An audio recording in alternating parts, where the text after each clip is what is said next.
বিসমিল্লাহির রহমানির রহিম। অর্থনীতি সম্মান শ্রেণীর প্রিয় শিক্ষার্থীরা, আজকে আলোচনার বিষয়বস্তু হচ্ছে ইন্ডাস্ট্রিয়াল ইকোনমিক্স অর্থাৎ শিল্প অর্থনীতি। শিল্প অর্থনীতির উপর লেকচার 11। আজকে আমরা অ্যাগ্রিগেট কনসেন্ট্রেশন, সামগ্রিক কেন্দ্রীভূতকরণ বা কেন্দ্রীয়করণ আমরা কি করব, আলোচনা করব। তারপর ইনশাল্লাহ আজকে আলোচনা করতে পারবো মার্কেট কনসেন্ট্রেশন, মানে বাজার কেন্দ্রীভূতকরণ বা কেন্দ্রীকরণ। আমার এই লেকচারটা আমার দ্বিতীয় চ্যানেলে তোমরা পাবে। মূল চ্যানেলে যদি প্রবেশ করো, যেটা ইকোনমিক্স সেন্টার বা আকমল হোসেন মালিহা, সেখানে একটু স্ক্রল করলে আমার ছবি যেটা আছে ওইটাতে ক্লিক করলে দ্বিতীয় চ্যানেলে চলে যেতে পারবে। যাক, বেশি কিছু না বলে আমি মূল আলোচনায় চলে যাচ্ছি। আর মনে রাখবেন, আমার পুরাতন চ্যানেল বলেন আর নতুন চ্যানেল বলেন, আপনি যদি প্লেলিস্টে যেতে পারেন তাহলে সমস্ত লেকচার ধারাবাহিকভাবে পাবেন। এখন লেকচারগুলো সাজানো আছে হোমে প্লেলিস্টের ভিতরে। প্লেলিস্ট যেখানে লেখা আছে সেখানে আগে সাজানো ছিল। ইউটিউব নিয়ম চেঞ্জ করার কারণে এটা এখন হোম বাটনে চলে এসেছে। খুব খারাপ লাগে যে অনেকে একটা লেকচার দেখে বলে বাকি লেকচারগুলো কোথায়। এর মানে আমরা যে ইউটিউবে যেগুলা ধারাবাহিকভাবে সাজিয়ে রাখি, এটা সম্পর্কে ওনাদের জ্ঞান কি নাই, না থাকার কারণে এই প্রশ্নগুলো করেন।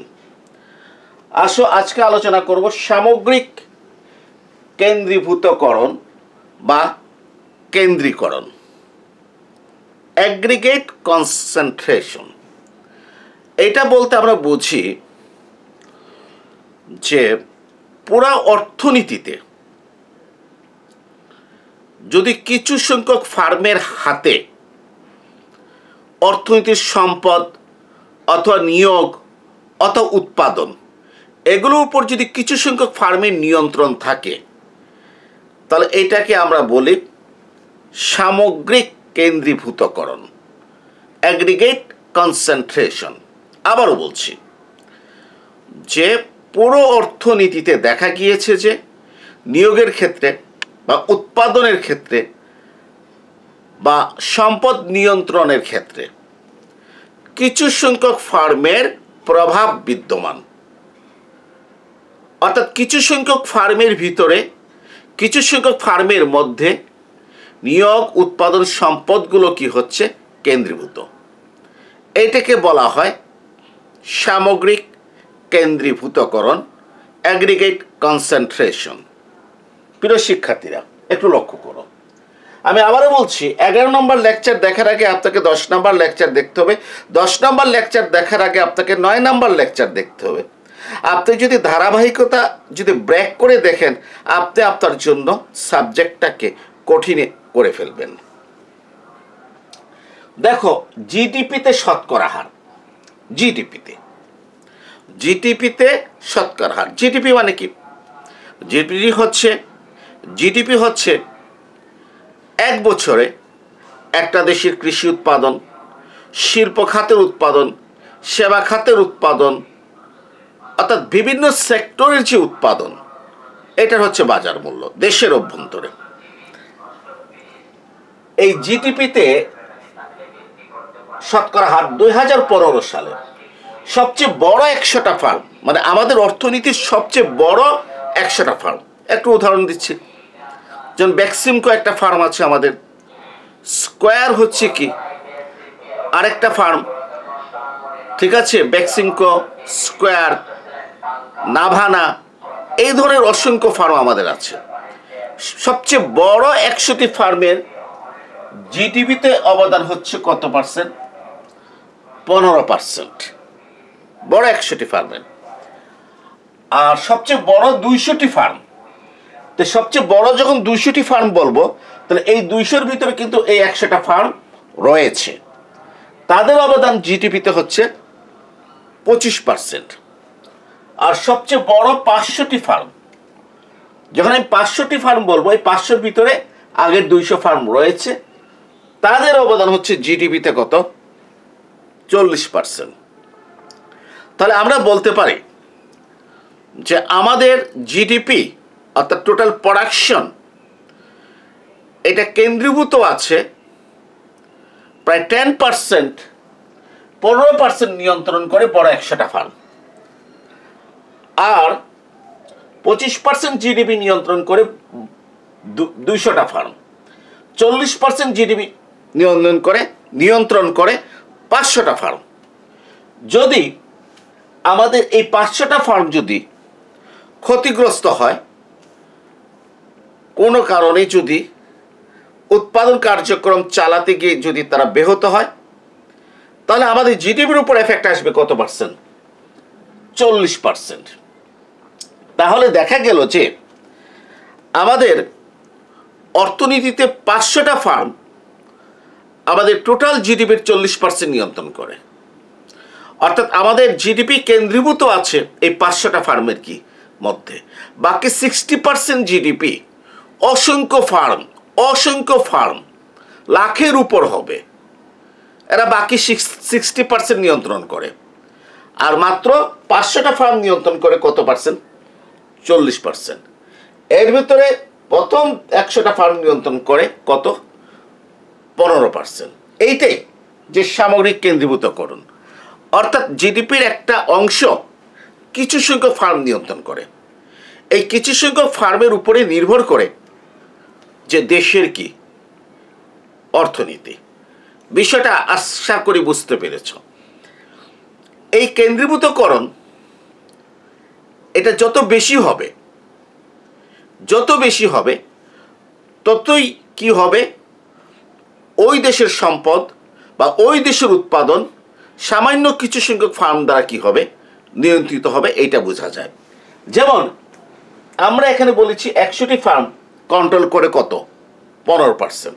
আরেকটা অর্থনীতিতে দেখা গেল যে 100টি ফার্ম কন্ট্রোল করে 30%, আর 500টা ফার্ম, বড় 500টা ফার্ম কন্ট্রোল করে প্রায় 55%। অর্থাৎ আমি যে দেশের তালিকা দিয়েছি সেই দেশের চেয়ে এই দেশে দেখা গেল যে সম্পদ আরো বেশি কুক্ষিগত, মানে সম্পদ মানে কম সংখ্যক ফার্ম কি করে? নিয়ন্ত্রণ করে। কারণ দেখেন এখানে যেখানে 100টি ফার্ম 15% নিয়ন্ত্রণ করে, সেখানে এরা 30% নিয়ন্ত্রণ করে। 500টি ফার্ম যেখানে 40% নিয়ন্ত্রণ করে, এখানে 55% কি করে নিয়ন্ত্রণ করে। অর্থাৎ উৎপাদনের ক্ষেত্রে কিছু সংখ্যক ফার্মের প্রভাব কি বেশি, বাকি অসংখ্য ফার্ম বা 45% জিডিপিতে ভূমিকা কি করে রাখে। আমরা 10 বছর পর 2025 সালের তথ্য নিলাম। তথ্য নিয়ে দেখলাম সবচেয়ে বড় 100টা ফার্ম তারা জিডিপির 17% তারা নিয়ন্ত্রণ করে। এর মানে যে 10 বছরের তথ্য নিয়ে দেখলাম যে কেন্দ্রীভূতকরণটা কি হয়েছে? মাত্রাটা বৃদ্ধি পেয়েছে। অর্থাৎ আগে 10টা ফার্মের যে প্রভাব ছিল, এখন বড় 10টা ফার্মের প্রভাব আরো বৃদ্ধি পেয়েছে। এই যে 200টা ফার্ম আগে 25%, এখন 26%। বড় 500টা ফার্ম আগে 40%, এখন 42% নিয়ন্ত্রণ করে। অর্থাৎ উৎপাদনের ক্ষেত্রে যে বড় ফার্মগুলোর প্রভাব কি বেশি, এবং ছোট ছোট ফার্মগুলোর শেয়ার কি হয়ে যাচ্ছে? কমে যাচ্ছে। অর্থনীতি নিয়ন্ত্রণ করছে বড় ফার্মগুলো। এবং মনে রাখবেন যে এই কেন্দ্রীভূতকরণ যদি খুব বেশি হয়, একটা অর্থনীতিতে ঝুঁকির পরিমাণটা কি বেশি। যেমন মনে করো আমাদের রপ্তানি আয়ের 80% কারা করে? গার্মেন্টস শিল্প থেকে আসে। অর্থাৎ আমাদের রপ্তানি আয়টা কেন্দ্রীভূত হয়ে আছে। কারা কেন্দ্রীভূত হয়ে আছে? কাদের মধ্যে? গার্মেন্টস শিল্পের মধ্যে। আরো অসংখ্য শিল্প আছে আমাদের। পাট শিল্প আছে, ঠিক আছে, তাঁত শিল্প আছে, মৎস্য শিল্প আছে, অনেক খাত আছে আমাদের রপ্তানির। তো সবগুলো ছাড়িয়ে একমাত্র পোশাকের অবদান হচ্ছে কত পার্সেন্ট? 80%। অতএব যে যদি কোনো কারণে আমাদের পোশাক খাতে যদি ধস নামে, আমাদের রপ্তানি আয়তে কি হবে, ধস নামবে।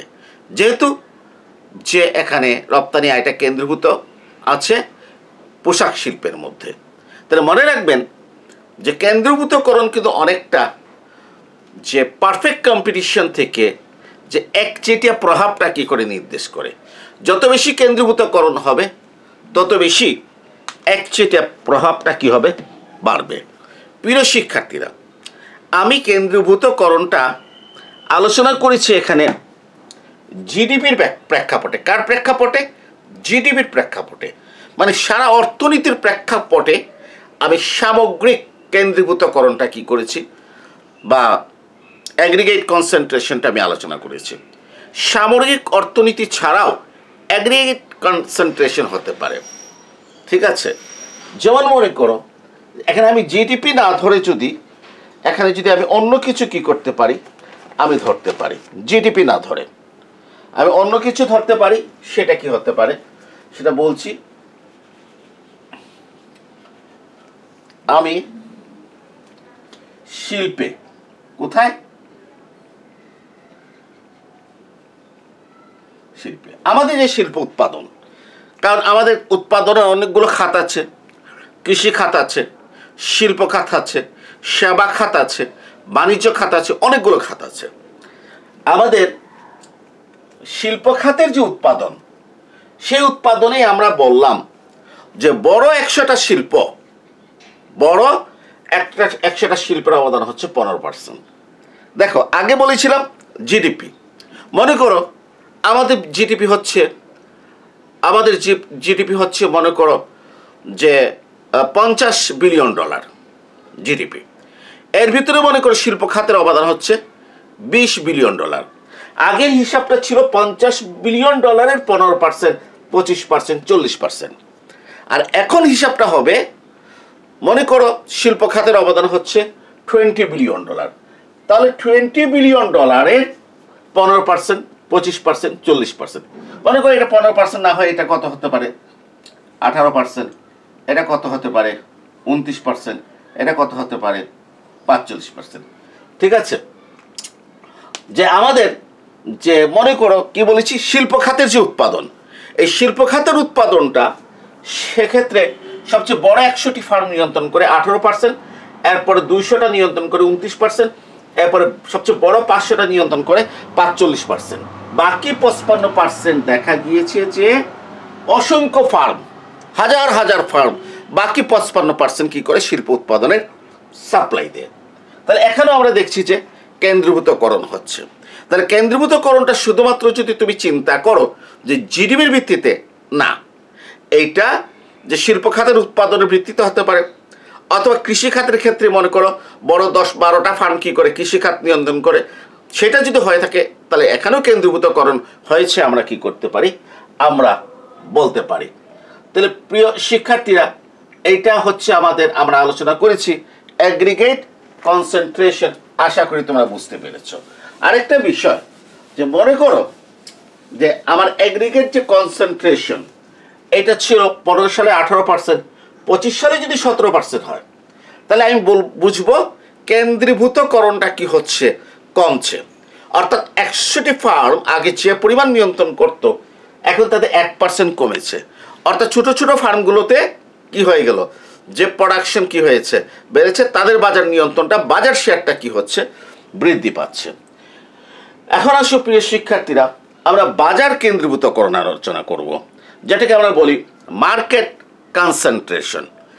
বাজার কেন্দ্রীভূতকরণ একটু বোঝার চেষ্টা করো যে আমরা অ্যাগ্রিগেট কনসেন্ট্রেশনটা আলোচনা করেছি জিডিপির প্রেক্ষাপটে, অথবা শিল্প খাতের উৎপাদন, অথবা কৃষি খাতের উৎপাদন, মানে বা রপ্তানি খাতে থেকে আয়, ঠিক আছে, কতটা শিল্পের অবদান আছে। এইভাবে আমরা অ্যাগ্রিগেট কনসেন্ট্রেশনটা আমরা কি করেছি, আমরা আলোচনা করেছি। মার্কেট কনসেন্ট্রেশনটা হবে একটা বিশেষ বাজারকে আপনাকে বিবেচনা করতে হবে, একটা বিশেষ বাজার। যেমন মনে করো আমি ধরতে পারি, এটাও একটা মার্কেট কনসেন্ট্রেশনের উদাহরণ হতে পারে। মনে করো আমরা ধরলাম এটাকে ইন্ডাস্ট্রিয়াল কনসেন্ট্রেশনও বলে। মার্কেট কনসেন্ট্রেশন এবং ইন্ডাস্ট্রিয়াল কনসেন্ট্রেশন একই কথা। কারণ শিল্প মানে কি, যে শিল্প হচ্ছে, শিল্পের পণ্য হচ্ছে একটা বাজার। পাট শিল্প, এটা হচ্ছে পাটের বাজার। কাগজ শিল্প, এটা হচ্ছে কাগজের বাজার। পোশাক শিল্প, এখানে অসংখ্য ফার্ম কি রয়েছে পোশাক শিল্পে, তারা পোশাক কি করে উৎপাদন করে, এটা হচ্ছে পোশাকের বাজার। ঠিক আছে, মনে করো যে এটা হচ্ছে এই ইন্ডাস্ট্রিগুলো হচ্ছে গার্মেন্টস ইন্ডাস্ট্রি, পোশাক শিল্প। ঠিক আছে, তাহলে পোশাক শিল্পে মনে করো যে সবচেয়ে বড় 100টা ফার্ম কত পার্সেন্ট নিয়ন্ত্রণ করে? 18%। তারপরে সবচেয়ে বড় 200টা ফার্ম 29% নিয়ন্ত্রণ করে। পোশাক শিল্পে সবচেয়ে বড় 500টা ফার্ম 45% কি করে? নিয়ন্ত্রণ করে। ঠিক আছে, এইটা এক ধরনের কি আপনার কনসেন্ট্রেশন। কি কনসেন্ট্রেশন? এটাকে ইন্ডাস্ট্রিয়াল কনসেন্ট্রেশন বলে। এটা কি বলা হয়? এটাকে বলা হয় ইন্ডাস্ট্রিয়াল কনসেন্ট্রেশন। আশা করি তোমরা বুঝতে পেরেছো। এই ইন্ডাস্ট্রিয়াল কনসেন্ট্রেশনে দেখা গেল যে সবচেয়ে বড় 100টা ফার্ম পোশাক শিল্প, তারা তৈরি পোশাকের 18% মার্কেট তারা কি করে?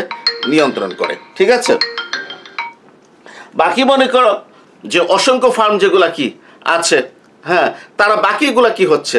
তারা সাপ্লাই দিচ্ছে। আশা করি তোমরা বিষয়টা বুঝতে পেরেছো। একটা প্র্যাকটিক্যাল উদাহরণ দিই। যেমন মনে করো যে আমরা মোবাইল সেবা খাত, শিল্প খাতটা কি? মোবাইল সেবা। ঠিক আছে, তো এই মোবাইল সেবার বাজারটা দেখি আমরা। এই মোবাইল সেবাটা যদি হিসাব করো তাহলে দেখবা গ্রামীণ ফোন, তারপরে হচ্ছে বাংলা লিঙ্ক, এরপরে হচ্ছে রবি এয়ারটেল, এই যে 3টা কোম্পানি, টেলিটকও ধরো, কয়টা? 4টা কোম্পানি, টেলিটক, বাংলা লিঙ্ক, গ্রামীণ ফোন, রবি। এই 4টা কোম্পানি দেখা গিয়েছে যে মোবাইল সেবা খাতের 90% তারা কি করতেছে? কন্ট্রোল করতেছে। তো এইটাও হচ্ছে একটা বাজার কেন্দ্রীভূতকরণ। অর্থাৎ মোবাইল সেবা খাতের যে ইন্ডাস্ট্রি আছে, এই ইন্ডাস্ট্রিতে 4টা ফার্ম আছে।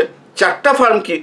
গ্রামীণ ফোন, এয়ারটেল, তারপরে বাংলা লিঙ্ক, তারপর টেলিটক। এরা প্রায় 90% বা 95% মার্কেট এরা কি করে? কন্ট্রোল করে। অর্থাৎ পুরো মার্কেটটা 4টা ফার্মের নিয়ন্ত্রণে। এইটাও বাজার কেন্দ্রীভূতকরণ নামে পরিচিত। তাহলে আশা করি তোমরা বুঝতে পেরেছ যে কোনটা সামগ্রিক কেন্দ্রীভূতকরণ আর কোনটা বাজার কেন্দ্রীভূতকরণ। সামগ্রিক কেন্দ্রীভূতকরণ বলতে আমরা বুঝি এখানে কোনো নির্দিষ্ট শিল্প না, হ্যাঁ, বা কোনো নির্দিষ্ট পণ্যের কি বাজার না। সেটা হচ্ছে মনে করো যে টোটাল শিল্পের উৎপাদন, এটা কাগজ শিল্পের উৎপাদন, পাট শিল্পের উৎপাদন, তারপরে পোশাক শিল্পের উৎপাদন, সব একসাথে। এই উৎপাদনগুলো কতগুলো ফার্ম নিয়ন্ত্রণ করে। অথবা কৃষি খাতের ক্ষেত্রে দেখা গেল যে কৃষি যে উৎপাদন হয় সেখানে বড় বড় 10টা এগ্রিকালচারাল ফার্ম কি করে? এটা কি করে? নিয়ন্ত্রণ করে। ঠিক আছে, অর্থাৎ জিডিপিতে এই 25টা ফার্মের প্রভাব কি সবচেয়ে কি বেশি। এটা হচ্ছে সামগ্রিক কেন্দ্রীভূতকরণ। আর যে ব্যাপারটা হচ্ছে আপনার ইন্ডাস্ট্রিয়াল বা মার্কেট কনসেন্ট্রেশন, যেটা হচ্ছে সেটা হচ্ছে একটা নির্দিষ্ট পণ্যের বাজার, একটা নির্দিষ্ট পণ্যের বাজার, পোশাকের বাজার। সেখানে আমরা 10টা বা 20টা ফার্মের প্রভাব আমরা দেখব। অথবা আমরা দেখলাম কাগজের বাজার, কাগজের বাজারে আমরা দেখলাম যে 10টা ফার্ম কি করে? যে 40% মার্কেট কি করে? নিয়ন্ত্রণ করে। অথবা সিমেন্টের বাজার, সেখানে আমরা দেখলাম যারা সিমেন্ট উৎপাদন করে সেখানে 14-15টা ফার্ম কি করে? পুরো বাজার কি করে? নিয়ন্ত্রণ করে। এটাকে আমরা কি বলবো? কেন্দ্রীভূতকরণ বলবো। কি কেন্দ্রীভূতকরণ? মার্কেট বা ইন্ডাস্ট্রিয়াল কনসেন্ট্রেশন এটাকে বলা হয়। প্রিয় শিক্ষার্থীরা, আরেকটা কনসেন্ট্রেশন আছে, দেখি সময় যদি হয় কভার করতে পারি কিনা।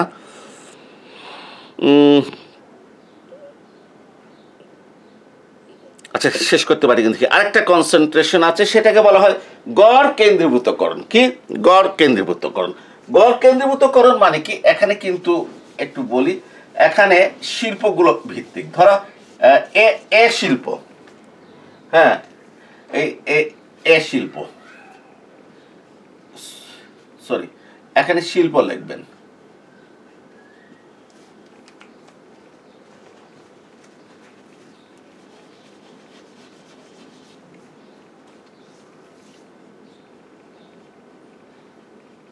শিল্প, এনে এ শিল্প, বি শিল্প, সি শিল্প। ঠিক আছে, এ শিল্প, বি শিল্প, সি শিল্প।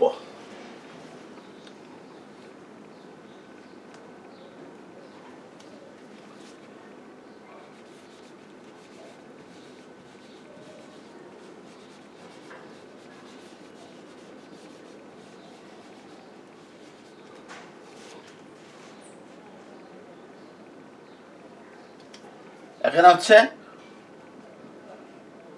ফার্মের সংখ্যা, ঠিক আছে, ফার্মের সংখ্যা। তারপর হচ্ছে শিল্পের উৎপাদন, আর আরেকটা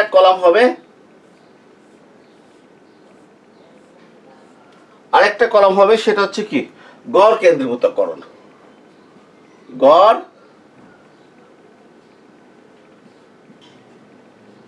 কেন্দ্রীভূতকরণ এটাকে বলে আমার অ্যাভারেজ কনসেন্ট্রেশন।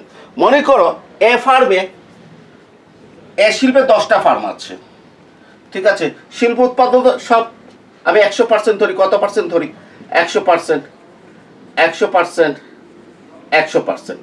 তাহলে এ শিল্পে 10টা ফার্ম আছে, ঠিক আছে, 10টা ফার্ম। তাহলে প্রত্যেক ফার্মের গড়ে কতটুকু ধরবো আমরা, 10% তারা কি করে সাপ্লাই দেয়। এর মানে যে এটা কিভাবে বার করব, যে এটা বার করব যে শিল্পের উৎপাদনটাকে 100% ধরে ওইখানে যদি ফার্মের সংখ্যা যদি কয়টা হয়, 10টা যদি হয়, ফার্মের সংখ্যা যদি কয়টা হয়, 10টা হয়, তাহলে ওই 100%-কে 10 দ্বারা ভাগ করেন, ভাগ করে আপনি গড় কেন্দ্রীভূতকরণ পাবেন। আচ্ছা, এখন মনে করুন বিতে আপনার আছে 25টা শিল্প, তার গড় কেন্দ্রীভূতকরণ কত, 100-কে 25 দ্বারা ভাগ করেন, 4%। আচ্ছা, সি শিল্পে মনে করেন 50টা, তার গড় কেন্দ্রীভূতকরণ কত, 2%। গড় কেন্দ্রীভূতকরণ কত হয়ে গেছে, 2% হয়ে গেছে। তাহলে আপনারা দেখেন যে গড় কেন্দ্রীভূতকরণটা কিভাবে বার করবেন, সেটা হচ্ছে শিল্পের উৎপাদনকে আপনি 100% ধরে নেবেন। কার উৎপাদনকে, শিল্পের উৎপাদনকে। এখন আসেন যে এ শিল্প, মনে করো এ শিল্পটা হচ্ছে পোশাক শিল্প, বি শিল্পটা হচ্ছে মনে করো কাগজ শিল্প, আর সি শিল্পটা মনে করো পাট শিল্প। আর পোশাক শিল্পে কয়টা ফার্ম আছে, 10টা ফার্ম আছে। 100-কে 10 দ্বারা ভাগ করলে কত, গড় কেন্দ্রীভূতকরণ হচ্ছে 10%। হতে পারে কোনো একটা পোশাক শিল্পের ফার্ম সে 20% সাপ্লাই দিতে পারে, ঠিক আছে, কিন্তু গড় কত, 10%। তাহলে এই গড় কেন্দ্রীভূতকরণ বের করার সিস্টেম কি, শিল্পের উৎপাদনটাকে 100% ধরে ওই শিল্পের যতগুলো ফার্ম আছে তার সংখ্যা দ্বারা কি করা, ভাগ করা। মনে করো বি শিল্পটা হচ্ছে কাগজ শিল্প, কাগজ শিল্পে কয়টা ফার্ম আছে, 25টা ফার্ম আছে, ভালো কথা। 100-কে 25 দ্বারা ভাগ করো, 4%, গড় কেন্দ্রীভূতকরণ। এরপর হচ্ছে সি শিল্পটা হচ্ছে সিমেন্ট শিল্প, সিমেন্ট শিল্পে কতটা ফার্ম আছে, 50টা ফার্ম আছে, 100-কে 50 দ্বারা ভাগ করো, কত পার্সেন্ট, 2%। আরেকটা হিসাব দিচ্ছি, মনে করো ডি শিল্প, ডি শিল্পটা হচ্ছে মোবাইল সেবা, কি সেবা, মোবাইল সেবা দেয়। তো মোবাইলে মনে করো আমাদের আছে যে বাংলা লিঙ্ক আছে একটা, গ্রামীণ আছে 2টা, এয়ারটেল আছে 3টা, টেলিটক একটা করে 4টা, ধরো 4টা ফার্ম আছে। হ্যাঁ, এই 100% ধরলে কত, একটায় কত দিচ্ছে, 25%, গড় 25%। লক্ষ্য করো গড় কেন্দ্রীভূতকরণ হতে আমরা একটা ধারণা পাই, কি ধারণা পাই, যে গড় কেন্দ্রীভূতকরণ যত বেশি হবে, গড় কেন্দ্রীভূতকরণ যত বেশি হবে, এর মানে ফার্মের সংখ্যা তত কি হবে, কম হবে। গড় কেন্দ্রীভূতকরণ যত বেশি হবে, ফার্মের সংখ্যা তত কম হবে। লক্ষ্য করেন এখানে গড় কেন্দ্রীভূতকরণ কত, 25%, এর মানে ফার্মের সংখ্যা কত, 4, ফার্মের সংখ্যা কত, 4। আর গড় কেন্দ্রীভূতকরণ যত কম হবে, এখানে 2% গড় কেন্দ্রীভূতকরণ, ফার্মের সংখ্যা কত, 50টা, কত, 50টা, ঠিক আছে, কত, 50টা। আচ্ছা, আবার দেখো আরেকটা উদাহরণ দিই তোমাদেরকে, সি শিল্প, সি শিল্প এখানে একটা ফার্ম, 100%, 100%-কে 1 দ্বারা ভাগ করলে কত, 100%। এখানে গড় কেন্দ্রীভূতকরণ কি হয়ে গেছে, সর্বোচ্চ হয়ে গেছে, ঠিক আছে। হ্যাঁ, তাহলে একটা ক্লিয়ার, দেখো যদি গড় কেন্দ্রীভূতকরণ যদি 100% হয়, তাহলে ফার্মের সংখ্যা কয়টা, একটা, এই যে দেখছো একটা ফার্ম, মানে এটা মনোপলি মার্কেট, কি হয়ে যাবে, মনোপলি মার্কেট। অর্থাৎ কেন্দ্রীভূতকরণের মাত্রা যদি বৃদ্ধি পেতে পেতে যদি 100% হয়ে যায়, এই যে গড় কেন্দ্রীভূতকরণ হতে আমরা বুঝতে পারবো। গড় কেন্দ্রীভূতকরণ হতে যদি দেখি কেন্দ্রীভূতকরণের মাত্রা বৃদ্ধি পেতে পেতে 100% যদি হয়ে যায়, তাহলে বুঝবেন এখানে ফার্ম কয়টা আছে, একটা আছে, এটা মনোপলি মার্কেট, ঠিক আছে।